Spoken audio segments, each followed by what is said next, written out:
American Pravda by James O'Keefe. Adventure, betrayal, truth. Pre-order today at AmericanPravdaBook.com. We're trying to get the shitty people not show up. It's a product thing we're working on. Let's say it was a pro-Trump thing and I am anti-Trump. I was like, oh, I banned this whole account. It'll go to you.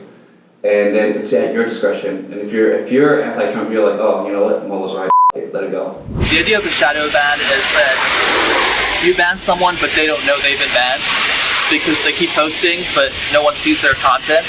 So they just think that no one's engaging with their content when in reality no one's seeing it. I don't know if Twitter does this anymore. How do you know if it's a bot and not a normal person? Oh, you use machine learning. You look for Trump or America and you have like 5,000 like keywords to describe a redneck. And then you look and you like parse all the messages, all like the pictures, and then you look for like stuff that matches like that stuff. So is it gonna like essentially ban certain mindsets and or people who could be negative? No, it's not gonna ban the mindset. It's gonna ban like a way of talking. Do you have access to DMs of Twitter? Oh, I do.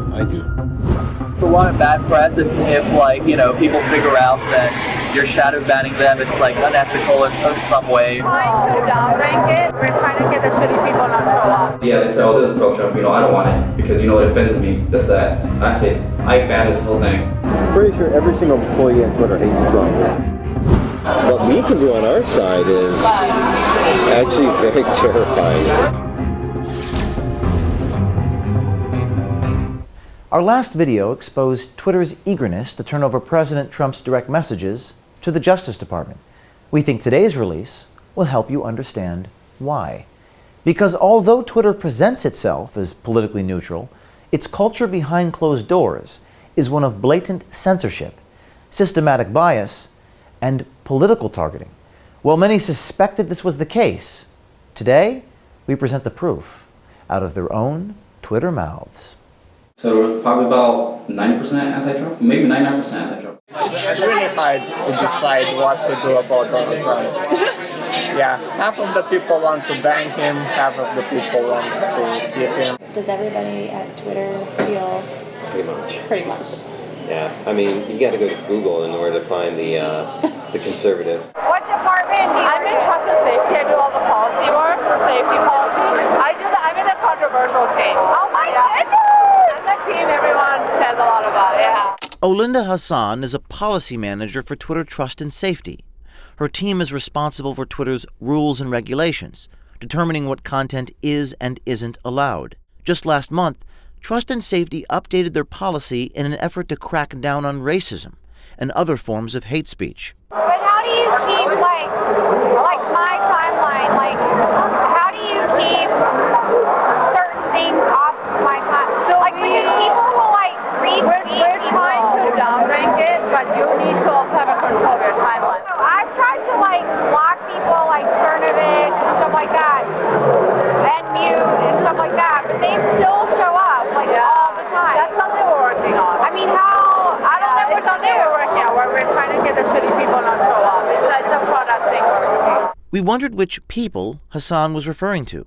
What forms of free speech does Twitter want to stop from showing up? Former content review agent Mo Nurai shed some light. Let's say it was a pro-Trump thing and I am anti-Trump. I was like, oh, I banned this whole account. It'll go to you. And then it's at your discretion. And if you're anti-Trump, you're like, oh, you know what, Mo was right. Let it go. Nurai's job at Twitter was to review content, flagged as harmful, offensive, or in violation of Twitter policy, and ban it if it was. Content review is an integral part of any social media platform, but as Nurai describes, it is highly susceptible to abuse. On stuff like that, it was more discretion on your viewpoint. I guess how you felt about a particular matter. Oh, so it wasn't automated. It was a user and services person would deem it pro-Trump and take it down. For example, if it was, they said, oh, this is pro-Trump, you know, I don't want it because, you know, it offends me, this, that. I say, I ban this whole thing, and it goes over and you're like, oh, you know what, I don't like it too. You know what, Mo's right, let's go. That's it. You're like, Mo's right, let's carry on. What's next? Keep it coming. Yeah, bring me another one to take down. Yeah. So I flag something, it's going to go by you. Correct, and then, you know, you look at it, you're like, oh, hey, this this is pro-Trump, you know, and this might probably like, oh, I don't like it. Yeah, you know what? So on the reverse of that, they would just let a lot of the, I guess, left-leaning or liberal stuff to go through unchecked? It come through check, and then I'll be like, oh, you know what, this is okay, let it go. Narai suggests Twitter's content review is more than a safeguard against hate speech. It's a tool used to promote a political agenda. You made the comment that, you know, Twitter maybe wouldn't, you know, verbally say some things that they, you know, wanted to put in their company policy, but they were kind of unwritten rules as far as the content that they would allow or disallow. A lot of unwritten rules, and being that we're in San Francisco, we're in California, very little state, very blue state, you have to be, I mean, as a company you can't really say it because it'll make you look bad, but behind closed doors, a lot of stuff was like, hey, you have to do this way, or something like that. It was never written, it was more said. But it may not just be average users feeling the heat. Does Twitter target certain political figures for suspension? And more importantly, why? I should ask about this. Yeah, it's a really good point. Pranay Singh is an engineer for Twitter's direct messaging team. Why did they take his account down a couple weeks ago? I didn't know we did that. Yeah, his account went down like for a while. Oh, it might be the U.S. government pressure. What? Yeah, they do that. They do? Yeah. Why? Because they don't like people messing with their politics. And he has shit on a lot of people. Wow. He said the U.S. government would have done that. Would have asked Twitter to do it. Oh, yeah. Do you get requests from the government to make What is Twitter's tactic when it comes to censorship? To find out, we spoke with former Twitter software engineer Abhinav Vadrevu. One strategy is to shadow ban so that you have ultimate control. The idea of a shadow ban is that you ban someone but they don't know they've been banned because they keep posting but no one sees their content. So they just think that no one's engaging with their content when in reality no one's seeing it. Shadow banning is a way of blocking users from a social media platform without notifying them. Tweets from a shadow banned user still appear to their followers, but don't show up in search results or anywhere else on Twitter. It's an effective way of deterring Nigerian scammers and other online fraudsters. But if abused, shadow banning is dangerous. You just sort of turn off all of the features for them. So like, they still see everything, it's all there. You can like it, you can favorite it, or you can like retweet or whatever. But at the end of the day, no one else interacts with no one else sees what you're doing. So all that data is just thrown away. It's risky though. Why is it risky? Because people will figure that shit out and be like, you know, it's a lot of bad press if like, you know, people figure out that you're shadow banning them. It's like unethical in some way, you know. So I don't know. In the past, people have been really, really pissed off about that, and even people who haven't been shadow banned have called it like a really terrible thing to do. So yeah, it's a risky strategy. And so you go ahead and keep on tweeting. Yeah.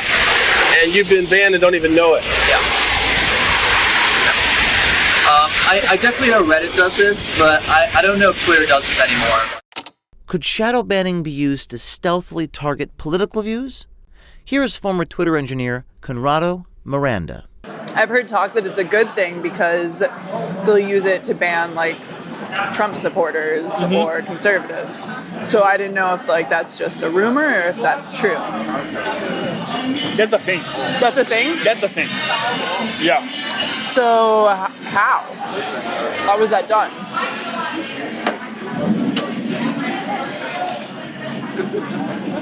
Okay. Basically, Twitter is like a huge set of like the tweets and a shitload of filters on top of it. Okay. That's one of the filters on top of it. Okay. That's about it. Like that's as much as I know about. So a feature on top of it? Yeah, like imagine like you have all the tweets ever that happened like from the beginning of time in reverse chronological order. Right. So like until we get to the actual system that like ranks the timeline, we have a bunch of filters removing some tweets. So like we have a stream of tweets and we have like one filter just kicking out some of them. Our conversation with Miranda was illuminating. Twitter's censorship practices go far beyond a few politically motivated techies. Twitter is run by an advanced set of algorithms, tools that are used to sift through vast amounts of data, or in this case, tweets. Their algorithms block, mute, and prioritize everything on the Twitter platform, and they're growing smarter by the day. Just go to a random tweet and just look at the followers. It'll all be like guns, God, America, and with the American flag and like the cross. Yeah, no one really likes America. No. Like who says that? Who talks like that? It's for sure a bot. Or a redneck. Rednecks don't exist. Yeah. So can you get rid of them? I wouldn't know. Can you get rid of them? Yeah. Like how do you do that? You just leave them, but like the problem is there are hundreds of thousands of them, so you've got to like write algorithms that do it for you. Pranay Singh described how one Twitter algorithm removes users they believe to be bots, Russian bots. How do you know if it's a bot and not a normal person? Oh, you use machine learning. It's like an algorithm that you write where like you can like look for things, right? So like if there's like people who are like American guns, can you like write an algorithm to just take all those people out? Oh yeah. It's actually how we do it. Yeah, it's pretty close. You should be an engineer. You're really good at this shit. So can you just write them against like say someone has like Trump in the name, like or like conservative or like America first. Yeah. Can you just like write algorithms? Are you sure you're not a programmer? That's literally how you do it. It's what? She's a very smart. That's how you do it. That's exactly how you do it. Yeah, you look for Trump or America and you have like 5,000 like keywords to describe a redneck. And then you look and you like parse all the messages, all like the pictures, and then you look for like stuff that matches like that stuff. And like if it, so like you assign like a value to each thing. So like Trump would be like 0.5, like a picture of a gun would be like 1.5. And like if it comes up, the total comes up above like a certain value, then it's a bot. Weeding out fake users is an important tool for Twitter, but according to Pranay, this tool is not applied equally across the political spectrum. The majority of the algorithms are against conservatives or liberals. I would say the majority of it are for Republicans because they're all from Russia and they wanted Trump to win. So you'd mostly just get rid of conservatives. I knew that Trump was in Russia. This secret project you're working on is going to help people communicate better? That's the goal. So what I'm working on, this is the goal of what I'm working on. Okay. Ultimately. The goal of what I'm working on is going to make it so that everything in Twitter is dynamic. This is Twitter software engineer Stephen Pierre. He told our undercover journalist about a secret project involving machine learning. In the tech world, machine learning refers to algorithms that teach themselves how to solve problems, eliminating the need for human input. It may sound like something out of a Stanley Kubrick movie, but machine learning is all too real, and it's about to take over your social media feed. Every single conversation is going to be rated by a machine, and the machine is going to say whether or not it's a positive thing or a negative thing. And whether it's positive or negative, that's nothing to do with the content. But more it's like if somebody's being aggressive or not, right? Somebody's like just cursing at somebody like, oh, whatever. They might have a point, but it'll just like vanish. So is it going to like essentially ban certain mindsets and or people who could be negative? No, it's not going to ban the mindset. It's going to ban like a way of talking. Ban a way of talking. See, Twitter may fancy itself the global town square, but it's clear from our reporting that Twitter is not an open and unbiased platform. Anonymity of its internal policies have bred irresponsibility and abuse. If Twitter wants to convince its users it truly respects free speech, there must be some transparency. Bring shadow banning out of the shadows. Algorithms are only as good as the weights that are put on them. So take your thumb off the algorithmic scale. Get rid of the engineers that abuse their power and show us your HR policies. Jack Dorsey, stay true to your mission statement to, quote, give everyone the power to create and share ideas and information instantly without barriers, or become irrelevant. And stay tuned, Jack Dorsey, because we at Project Veritas are just getting started.